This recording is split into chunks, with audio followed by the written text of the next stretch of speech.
नमस्कार सभी को। आप सभी को शिक्षक दिवस की हार्दिक शुभकामनाएं। कल शिक्षक दिवस था और आज मैं आपको बताना चाहता हूँ पहला पॉइंट कि पाठ नंबर 10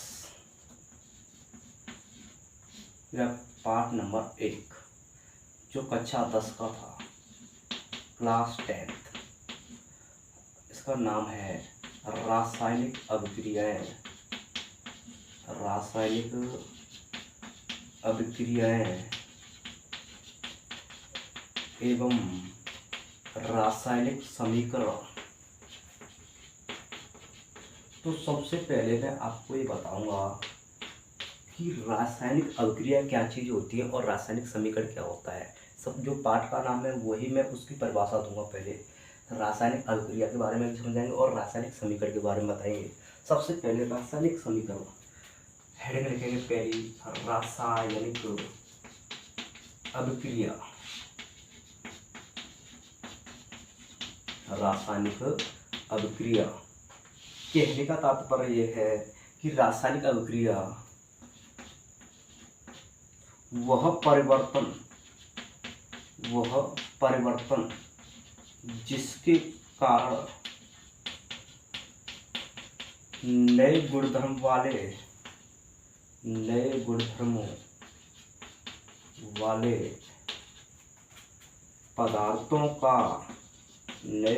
वाले पदार्थों का निर्माण हो, उसे रासायनिक समीकरण कहते हैं।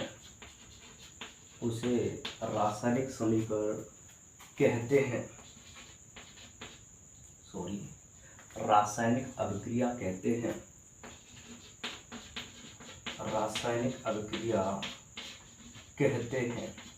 कहने का तात्पर्य ये है, या आप दूसरे शब्दों में ये भी कह सकते हैं कि दो या दो से अधिक रसायन या कोई आपस में रसायनों की अभिक्रिया करने से नए पदार्थों का निर्माण होता है जिसके गुणधर्म आपस में अलग अलग होते हैं, तो उसको रासायनिक अभिक्रिया कहते हैं। या जो परिभाषा मैंने आपको ये दिखाई है कि वह परिवर्तन जिसके कारण नए गुणधर्म वाले पदार्थों का निर्माण हो, उसे रासायनिक समीकरण कहते हैं। जैसे H2+O2 यह हाइड्रोजन गैस है। हाइड्रोजन, O2 यानी कि ऑक्सीजन, दोनों ही आपकी कौन सी अवस्था में है? गैस अवस्था में है। ये भी गैस अवस्था में है, ये भी गैस अवस्था में है। आपस में अभिक्रिया कराएंगे तो क्या बना देंगे? जल बना देंगे। ये जल का सूत्र है। लिक्विड एन अवस्था में है। बोलो सही है। कहने का तात्पर्य हाइड्रोजन और ऑक्सीजन मिलकर जल बना रहे हैं, तो ये एक रासायनिक अभिक्रिया है। और भी देखिए, कार्बन+O2, ये कार्बन है, O2 यानी कि ऑक्सीजन, O2 गैस अवस्था में और कार्बन भी गैस अवस्था में आपस में रिएक्शन कराएंगे। कार्बन होता है एस अवस्था में, तो आपको मिलेगी कार्बन डाइऑक्साइड।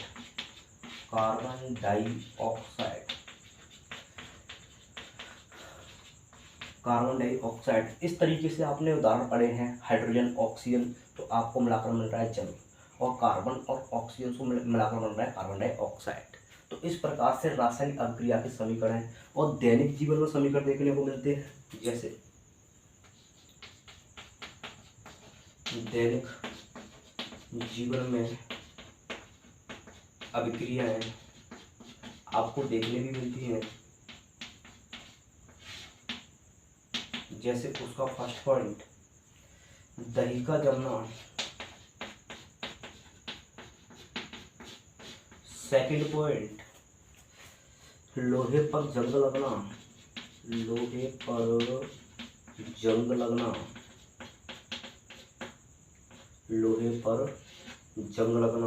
दही का जमना, लोहे पर जंग लगना। और भी बहुत सारे उदाहरण हैं ऐसे ही, और भी बहुत सारे उदाहरण हैं। जैसे और लेना हो तो आप ले सकते हैं अंगूर का किण्वन।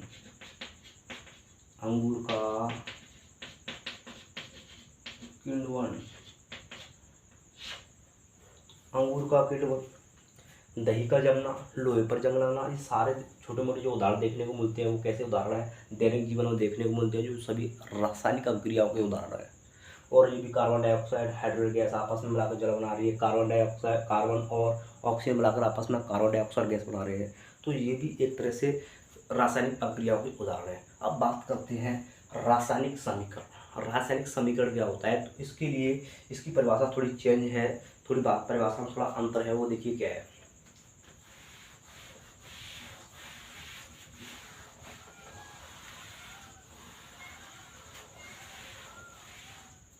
देखिए रासायनिक समीकरण, तो सेकंड नंबर हेडिंग है रासायनिक समीकरण।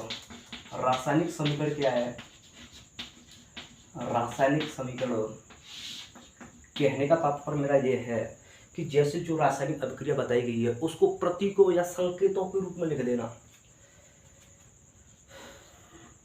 जब किसी रासायनिक अभिक्रिया को प्रतीकों एवं संकेतों या सूत्रों के रूप में प्रदर्शित कर देना ही रासायनिक समीकरण कहलाता है। रासायनिक समीकरण कहलाता है।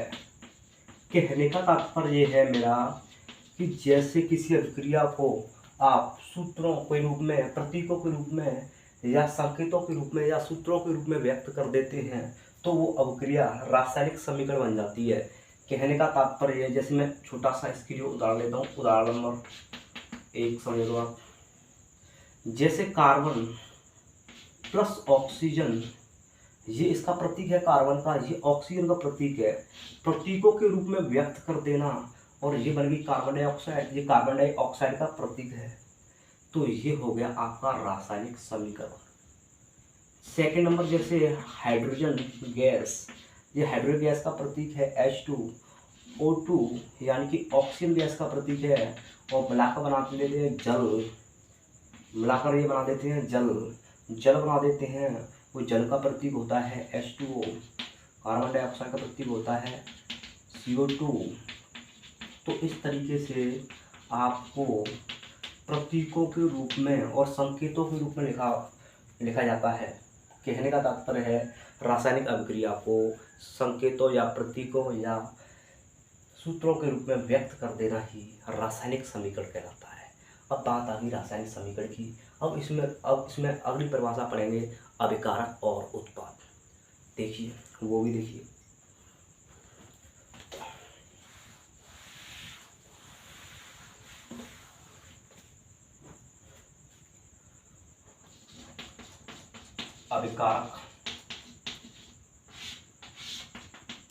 अभिकारक का मतलब ये है कि जो रासायनिक अभिक्रिया में जो भाग लेने वाले तत्व हैं या पदार्थ हैं वो अभिकारक कहलाते हैं।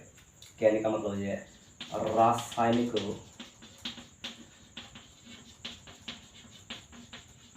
अभिक्रिया में भाग लेने वाले पदार्थ अभिकारक कहलाते हैं। अभिकारक कहलाते हैं। कहने का तात्पर्य है जो रासायनिक अभिक्रिया से पूर्व यानी पहले जो पदार्थ भाग लेते हैं उन पदार्थों को हम अभिकारक कहते हैं। जैसे मैं इसका छोटा सा उदाहरण दे रहा हूँ, उदाहरण से आपको समझ में आ जाएगा। जैसे आपके पास आ गया Fe और CuSO4 मान लेते हैं। Fe यानी कि लोहा, कॉपर सल्फेट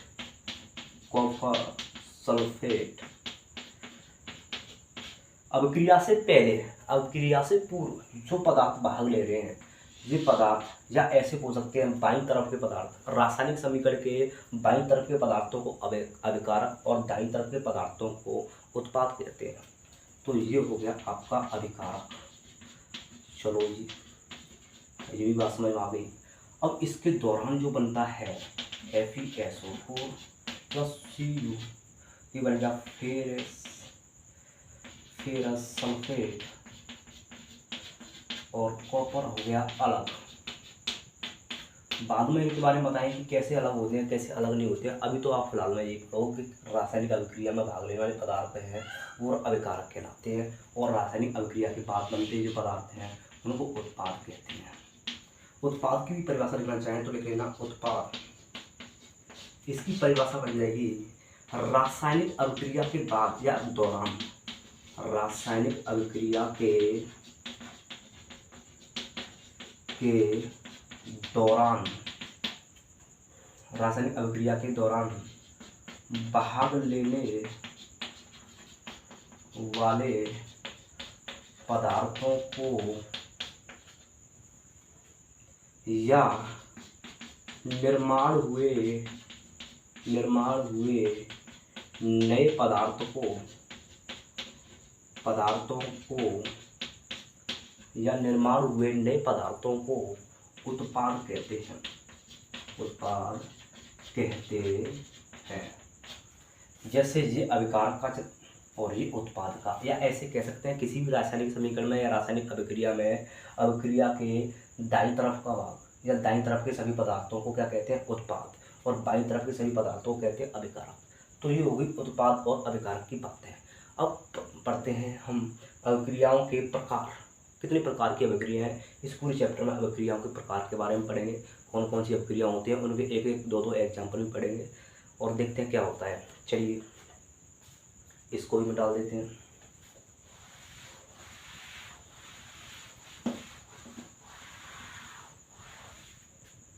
सबसे पहले मैं आपको सिखा देता हूं कि इसमें थोड़ा अंतर होता है। जैसे ठोस अवस्था, ठोस अवस्था यानी कि सॉलिड। गैस अवस्था यानी कि G, और जलीय अवस्था या द्रव अवस्था। तो द्रव अवस्था हो जाएगी आपकी, द्रव अवस्था हो जाएगी लिक्विड यानी कि L। और एक और है जलीय विलयन। जलीय विलयन को यहाँ लिख देते हैं AQ से। तो कहने का तात्पर्य है ठोस अवस्था, गैस अवस्था, द्रव अवस्था, जलीय अवस्था। कहने का तात्पर्य है जब आपस में पदार्थों की रासायनिक अभिक्रिया कराते हैं, जैसे यहाँ पर हम रासायनिक अभिक्रिया करा रहे हैं, तो क्या होता है उसमें या तो भौतिक और रासायनिक दोनों परिवर्तन देखने को मिलते हैं। भौतिक परिवर्तन भी देखने को मिल जाता है कभी कभी, एवं रासायनिक परिवर्तन देखने को मिलता है। रासायनिक परिवर्तन, दोनों प्रकार के परिवर्तन हो जाता है। रासायनिक अभिक्रिया आपस में कराते हैं पदार्थों में, तो या तो भौतिक परिवर्तन होता है या फिर रासायनिक परिवर्तन होता है, जो निम्न प्रकार है। जैसे मैं आपको समझा देता हूँ कि पहला है या तो रंग में परिवर्तन हो जाएगा, रंग में परिवर्तन, या फिर गंध में परिवर्तन,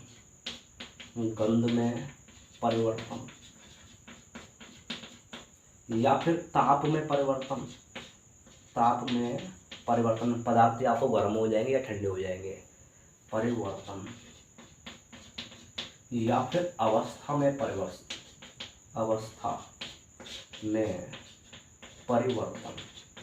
कहने का तात्पर्य मेरा ये है, इस प्रकार से परिवर्तन देखने को मिलेंगे। या तो रंग में परिवर्तन होगा, पदार्थ का रंग या तो भूरा या काला या सफेद कुछ ना कुछ प्रकार का हो जाएगा। गंध में परिवर्तन, या तो आपको हल्की हल्की एल्कोहल जैसी गंध आएगी या तीखी गंध आएगी, किसी प्रकार से ऐसी गंध में परिवर्तन हो जाएगा।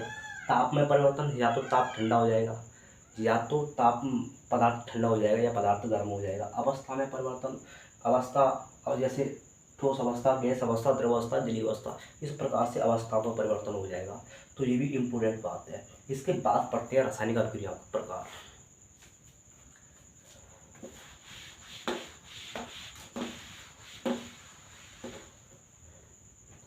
रासायनिक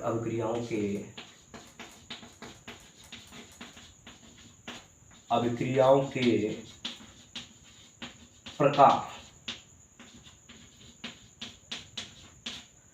मुख्यतः पहला ही प्रकार देख लेते हैं। काफी प्रकार की होती है रासायनिक अभिक्रिया। पहला प्रकार देख लेते हैं, संयोजन अभिक्रिया। नाम से ही स्पष्ट हो रहा है कि संयोजन अभिक्रिया क्या होती है।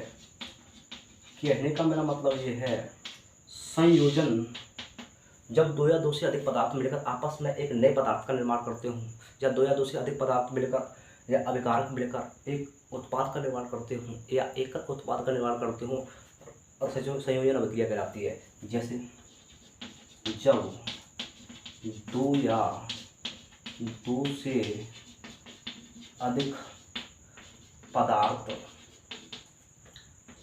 मिलकर एकल उत्पाद का निर्माण करते हों, एकल उत्पाद का निर्माण करते हों, तो उसे संयोजन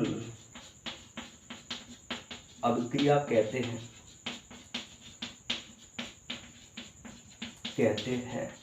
कहने का तात्पर्य मेरा यह है कि जैसे ए कोई पदार्थ है प्लस बी ये भी कोई पदार्थ है, मान लिया दोनों की रिएक्शन आपस में करा दी, कोई नया पदार्थ बन गया सी।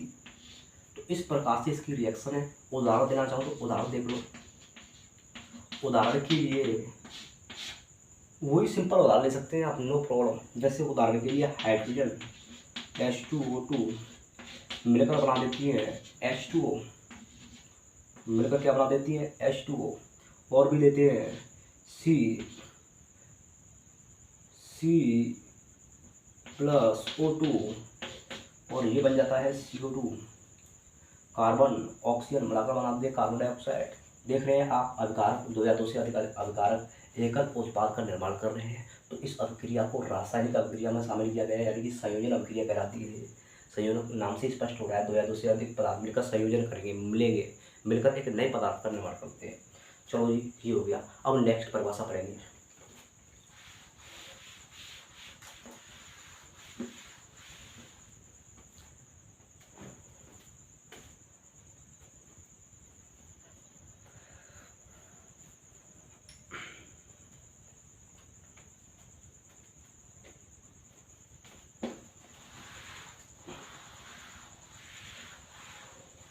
सुनिए, इसके बाद क्या है, नया टॉपिक स्टार्ट हो रहा है कि वियोजन अभिक्रिया।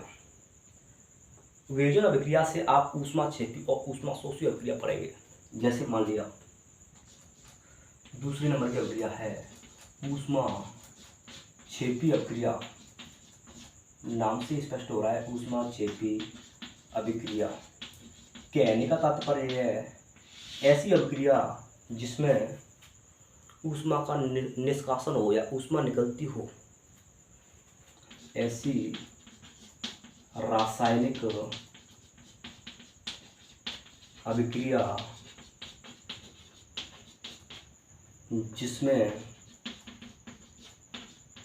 जिसमें उत्पादों के साथ साथ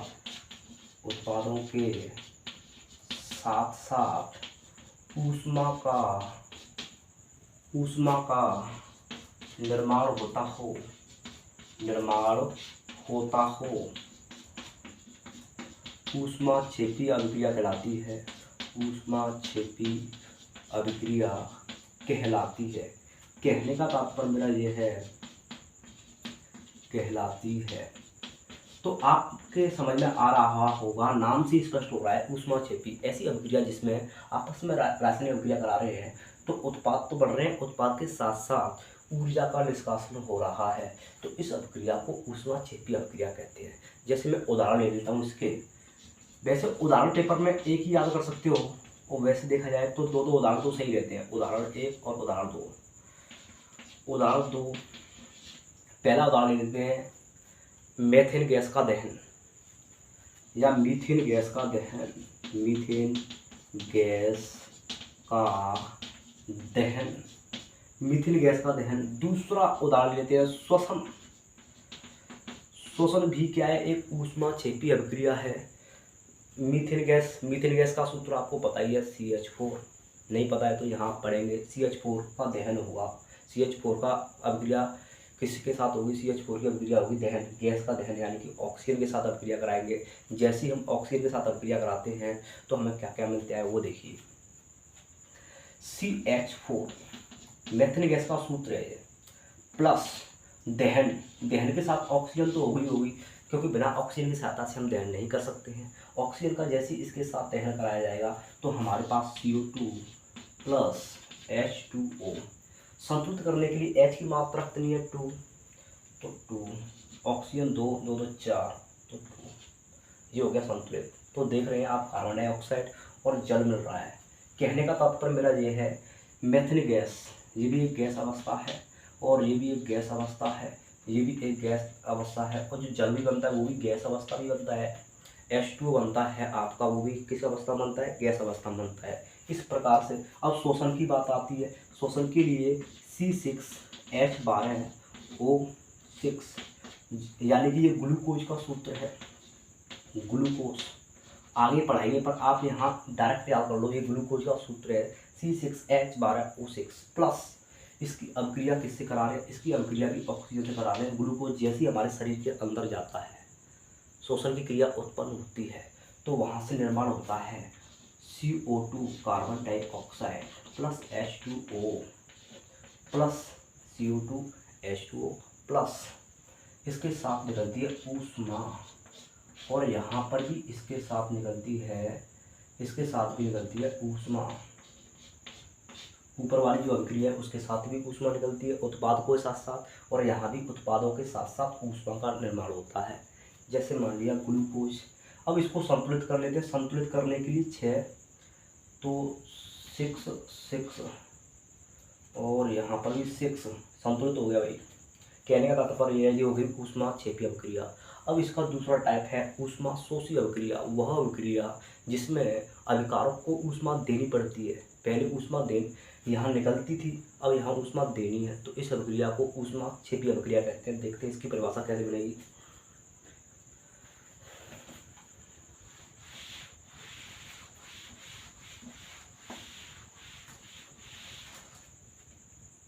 ऊष्माक्षेपी अभिक्रिया तीसरी नंबर की हेडिंग है ऊष्मा शोषी अभिक्रिया। नाम से स्पष्ट हो रहा है कि ऊष्मा शोषी यानी कि ऊष्मा शोषित होगी, अवशोषित होगी, या फिर ऊष्मा की आवश्यकता पड़ेगी। ऊष्मा की क्या पड़ेगी? आवश्यकता पड़ेगी। तो इस प्रकार कैसे पड़ेगी? ऐसी अभिक्रिया जिसमें अभिकारकों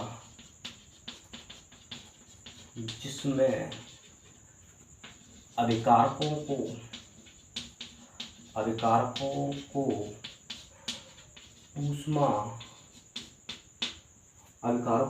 ऊष्मा देनी पड़ती है, या अभिकारकों को ऊष्मा की आवश्यकता होती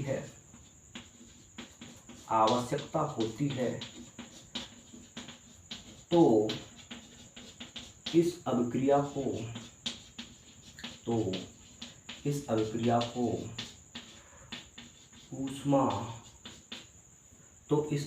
को ऊष्मा शोषी अभिक्रिया कहते हैं। ऊष्मा शोषी अभिक्रिया कहते हैं। कहने का तात्पर्य मेरा ये है कि इस अभिक्रिया में क्या होता है? अभिकारकों को ऊष्मा देनी पड़ती है, और जब आप अभिकारकों को ऊष्मा देते हैं तो वहाँ देखते हैं कि ऊष्मा कौन सी, एक जो अभिक्रिया है वो कौन सी अभिक्रिया है? ऊष्मा शोषी अभिक्रिया है। ऊष्मा शोषी अभिक्रिया के साथ साथ क्या होता है वो भी सुन लीजिए। जैसे ऊष्मा शोषी, इसका एग्जाम्पल है CaCO3 यानी कि कैल्शियम कार्बोनेट की अभिक्रिया है। इसमें ऊष्मा की आवश्यकता पड़ती है, समझो। तो यहाँ मिलेगा आपको CaO3 प्लस CO2, यानी कि CaO प्लस CO2 इस प्रकार से मिलेगा। और संतुलित करना हो तो संतुलित करने के लिए आपके पास ऑक्सीजन की मात्रा यहाँ पर भी बराबर है, वहाँ पर भी बराबर है, कैल्शियम सबकी मात्रा बराबर है। तो ये हो जाता है कैल्शियम ऑक्साइड, ये कार्बन डाइऑक्साइड लिख देता हूँ, ये हो जाता है कैल्शियम कार्बोनेट, और ये हो जाता है कैल्शियम ऑक्साइड, कैल्शियम ऑक्साइड, और वो हो जाता है कार्बन डाई ऑक्साइड। इस प्रकार से यहाँ देखा जाए तो इसमें हमें ऊष्मा की आवश्यकता पड़ती है। किसकी आवश्यकता पड़ती है? ऊष्मा की आवश्यकता पड़ती है। इस प्रकार की अभिक्रियाओं को ऊष्मा क्षेपी अभिक्रिया कहते हैं, सॉरी ऊष्मा शोषी अभिक्रिया कहते हैं। ठीक है, ये इसका उदाहरण हो गया। अब नेक्स्ट इस उदाहरण देखते हैं क्या होता है। और नेक्स्ट उदाहरण है वियोजन अभिक्रिया।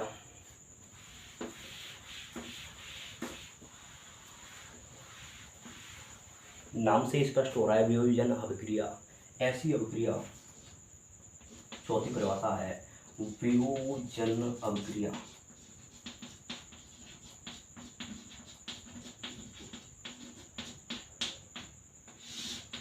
नाम से स्पष्ट हो रहा है वियोजन होगा, यानी कि पदार्थों का टूटना होगा, पदार्थों का खंडन करना होगा। जैसे मान लिया ऐसी अभिक्रिया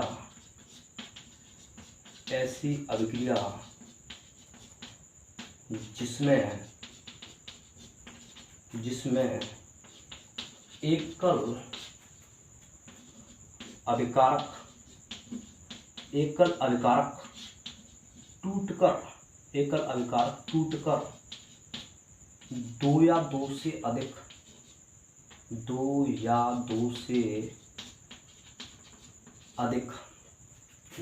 से अधिक उत्पादों का निर्माण करते हों,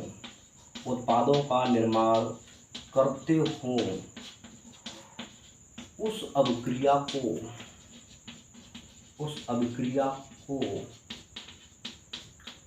वियोजन अभिक्रिया कहते हैं। उस अभिक्रिया को वियोजन अभिक्रिया कहते हैं। उस अभिक्रिया को वियोजन अभिक्रिया कहते हैं। कहने का तात्पर्य है ऐसी अभिक्रिया जिसमें अभिकारक केवल एक ही हो और उत्पाद दो या दो से अधिक हो। जैसे इसका व्यापक रूप देखा जाए, जैसे मान लिया ये कोई अभिकारक है ए, और ए अभिकारक टूटकर मान लेते हैं कोई नए उत्पाद बना रहा है बी और सी। ए अभिकारक टूटकर कोई नए उत्पाद बना रहा है बी और सी। तो इस प्रकार से होता है। कहने का तात्पर्य है कि इसका उदाहरण देख लेते हैं। उदाहरण है जैसे PbNO3 2PbNO3 यानी कि लेड नाइट्रेट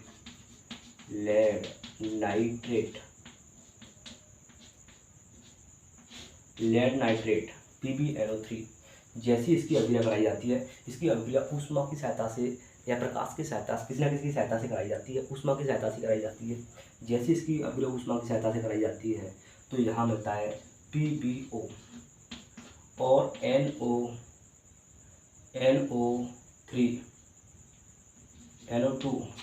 प्लस ये हो जाता है लेड ऑक्साइड,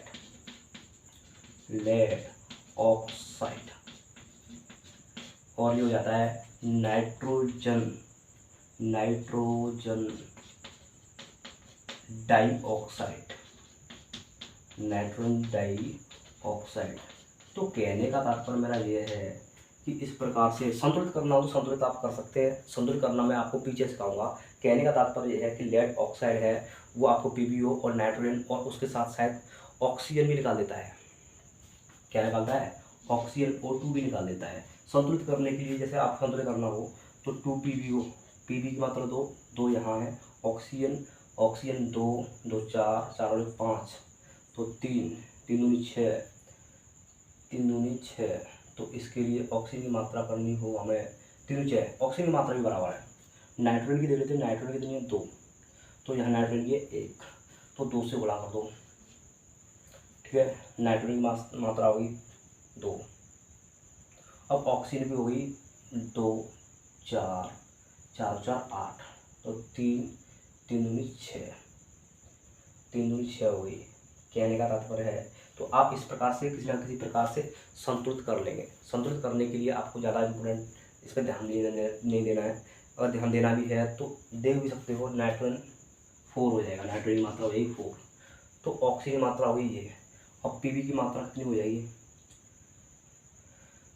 3 दूनी 6, PbO ऑक्सीजन, चलो रहने दो यार, 18। संतुलित करने के लिए आप कर लेना, कोई दिक्कत नहीं। संतुलित इसके बाद अभिक्रियाओं को संतुलित करना सिखाया जाएगा।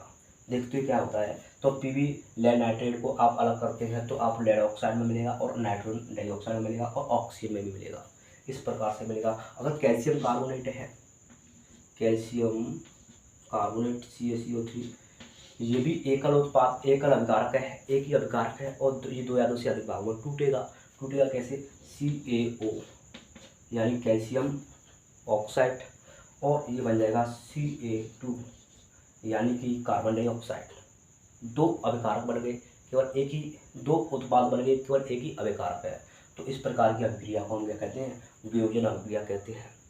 ये कार्बन डाइऑक्साइड हो गया, ये कैल्शियम ऑक्साइड हो गया, और ये कैल्शियम कार्बोनेट हो गया, कैल्शियम कार्बोनेट। तो इस प्रकार से ये हो जाती है वियोजन अभिक्रिया की समाप्ति। और नई अभिक्रिया पढ़ेंगे, और उस अभिक्रिया का नाम है विस्थापन अभिक्रिया। नाम से स्पष्ट हो रहा है कि कहीं ना कहीं वो विस्थापित करेगी। अगली परिभाषा है विस्थापन अभिक्रिया। कहने का मतलब मेरा ये है, विस्थापन अभिक्रिया है वो क्या है, 5वीं परिभाषा, विस्थापन अभिक्रिया। विस्थापन अभिक्रिया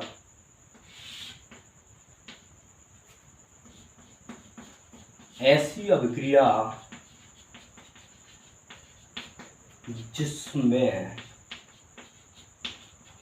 अभिक्रिया जिसमें एक पदार्थ या एक तत्व, एक पदार्थ बोलते हैं, एक पदार्थ दूसरे पदार्थ के यौगिक को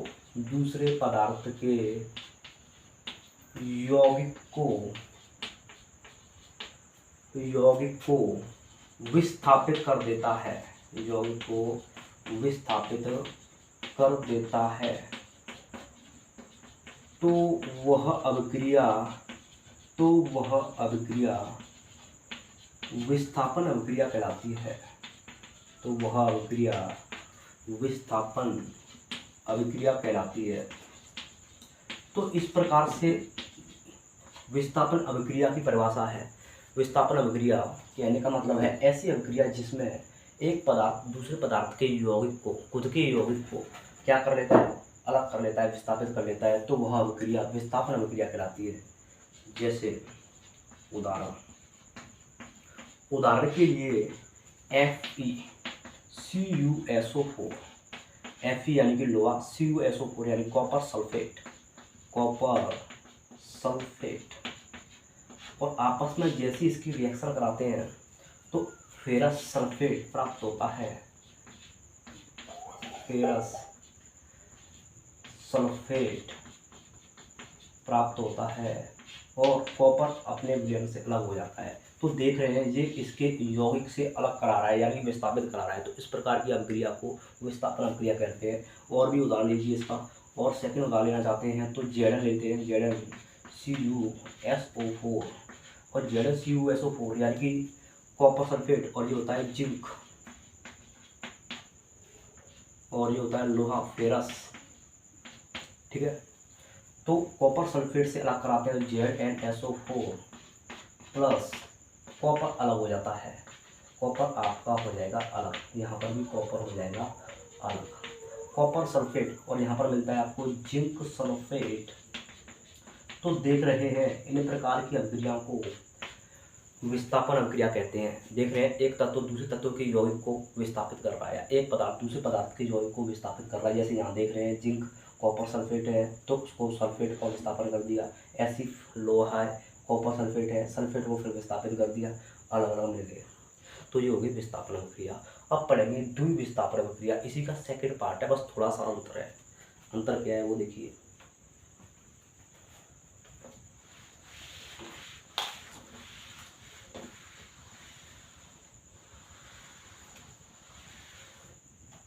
छठवीं परिभाषा है द्विविस्थापन अभिक्रिया। द्विविस्थापन अभिक्रिया नाम से स्पष्ट हो रहा है कि ऐसी अभिक्रिया जिसमें आयनों का आदान प्रदान होता हो या दो बार विस्थापन हो रहा हो, ऐसी अभिक्रिया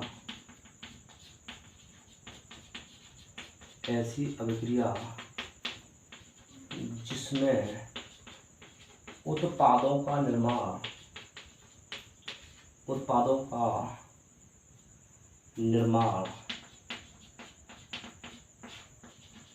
अभिकारकों के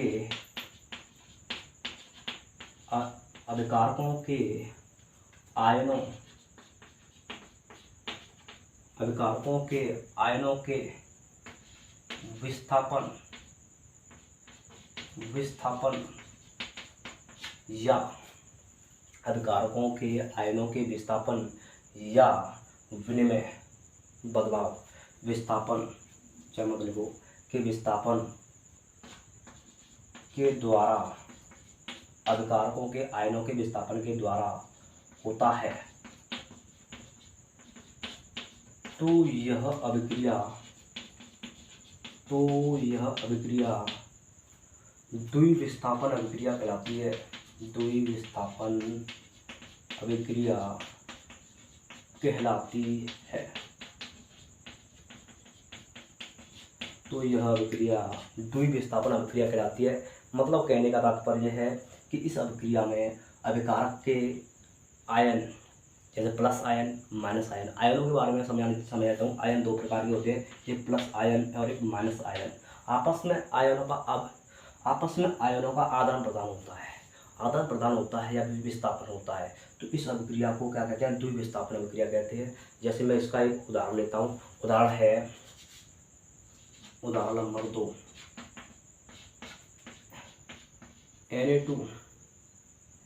Na2 और SO4, Na2SO4 BaCl2 तो देख रहे हैं Na क्या करेगा? Cl2 से अभिक्रिया कर लेगा और BaSO4 है, यानी कि Na पर होता है प्लस और Cl पर होता है माइनस। Na पर प्लस, Cl पर माइनस, और SO4 पर भी होता है माइनस, यानी कि 2 माइनस होता है इस पर, और Ba पर होता है +2। इनके बारे में आप आगे जो प्रश्नावली, आगे जो टॉपिक आएंगे या आगे पार्ट आएंगे, उन पार्टों में पढ़ेंगे। आपको plus ion, minus ion, 2 ion, 3 ion किस किस पर आते हैं। इस प्रकार से आपको सब समझ में आ जाएगा। यहाँ तो केवल आप याद कर लीजिए। तो बेरियम सल्फेट और सोडियम, यानी NaCl, तो ये बन गया 2NaCl, और प्लस ये हो जाएगा बेरियम सल्फेट SO4। अभिक्रिया देख सकते हो आप, संतुलित भी हो गई साथ साथ। NaCl भी आ गया, दोनों संतुलित हो गए। इसको बोलते हैं सोडियम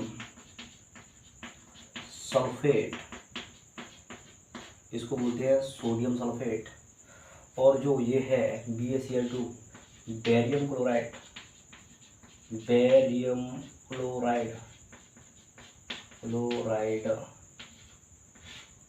और ये जो अभिक्रिया है इसे बोलते हैं सोडियम क्लोराइड, यानी कि नमक। सोडियम क्लोराइड यानी कि नमक का सूत्र है। ठीक है। बेरियम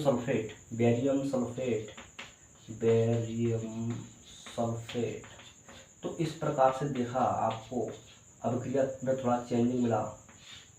देखा आपस में आयनों का आदान प्रदान हो रहा है या विस्थापन हो रहा है। इस प्रकार की अभिक्रिया को द्विविस्थापन अभिक्रिया कहते हैं। और देख सकते हैं 2 बार विस्थापन हो रहा है, एक तो इसके साथ, एक इसके साथ, आपस में 2 बार भी विस्थापन हो रहा है। तो इस अभिक्रिया को द्विविस्थापन अभिक्रिया भी कहते हैं। क्लियर हो गया। अब देखो नेक्स्ट परिभाषा देखते हैं।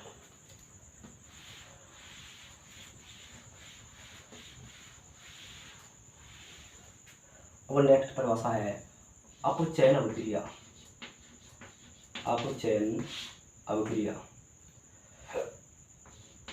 अपचयन अभिक्रिया क्या कहलाती है? नाम से स्पष्ट हो रहा है कि इस अभिक्रिया में ऑक्सीजन की वृद्धि होगी। इस अभिक्रिया में ऑक्सीजन या O2 की वृद्धि होती है, या तो आप ऐसे कह लो, या फिर हाइड्रोजन की H की कमी होती है, हाइड्रोजन की कमी होती है। तो इस प्रकार की अभिक्रिया को अपचयन अभिक्रिया कहते हैं। इस अभिक्रिया को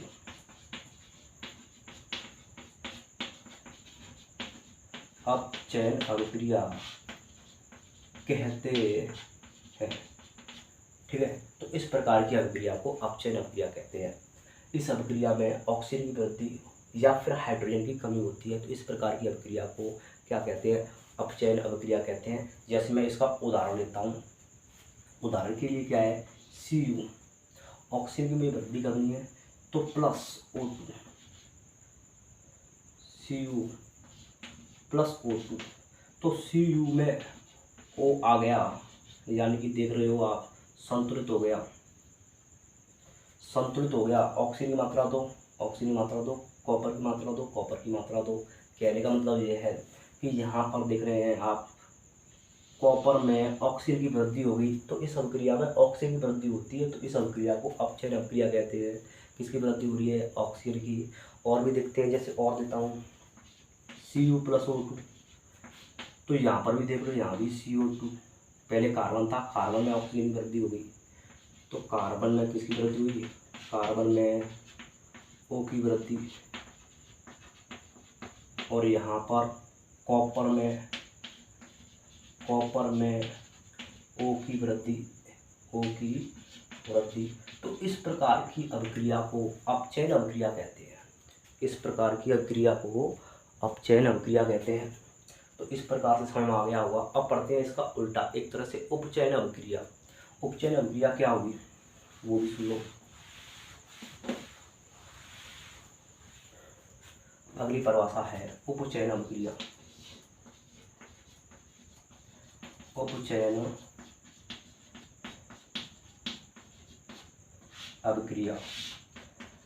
उपचयन अभिक्रिया कैसे निकालेंगे? उपचयन अभिक्रिया जस्ट इसकी उल्टी होती है। इसमें पहला पॉइंट, इसमें ऑक्सीजन की कमी होती है और इसमें हाइड्रोजन की वृद्धि होती है। तो यह अभिक्रिया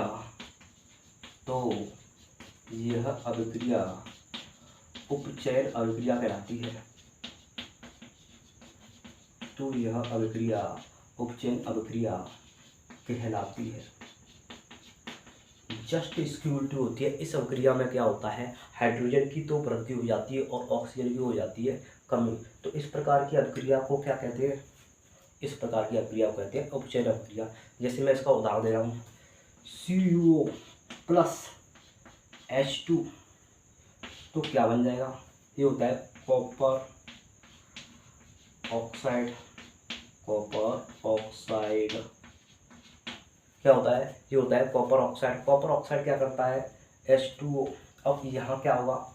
Cu अलग हो जाएगा और H2O अलग हो जाएगा। Cu यानी कि देख रहे हो, कॉपर अलग हो गया आपका, और हाइड्रोजन यानी कि जल अलग हो गया। देख रहे हैं, कॉपर में तो ऑक्सीजन की कमी हुई, तो इस अभिक्रिया को उपचयन कहते हैं। और यहाँ पर आप देख रहे हो H2 में क्या हो रही है? ऑक्सीजन की वृद्धि हो रही है, तो यहाँ हो रहा है उपचयन और यहाँ हो रहा है अपचयन। और ऐसी अभिक्रिया जिसमें उपचयन और अपचयन दोनों होते हों, तो इस अभिक्रिया को रिडॉक्स अभिक्रिया भी कहते हैं। इसके बाद अगली हेडिंग पढ़ेंगे आप, रिडॉक्स अभिक्रिया। रिडॉक्स अभिक्रिया कहने का तात्पर्य मेरा ये है, इस अभिक्रिया में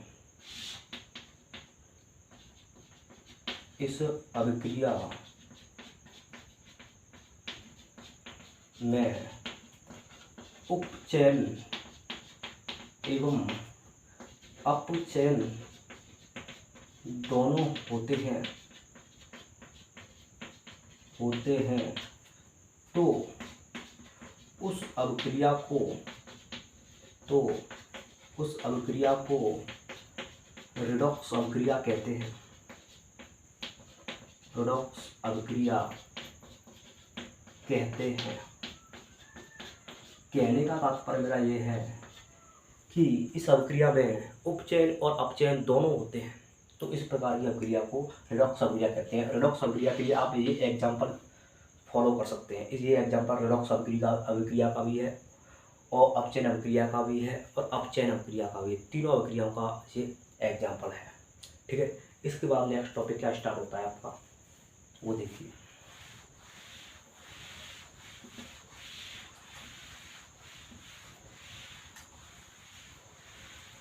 और आगे इसकी हेडिंग संक्षारण।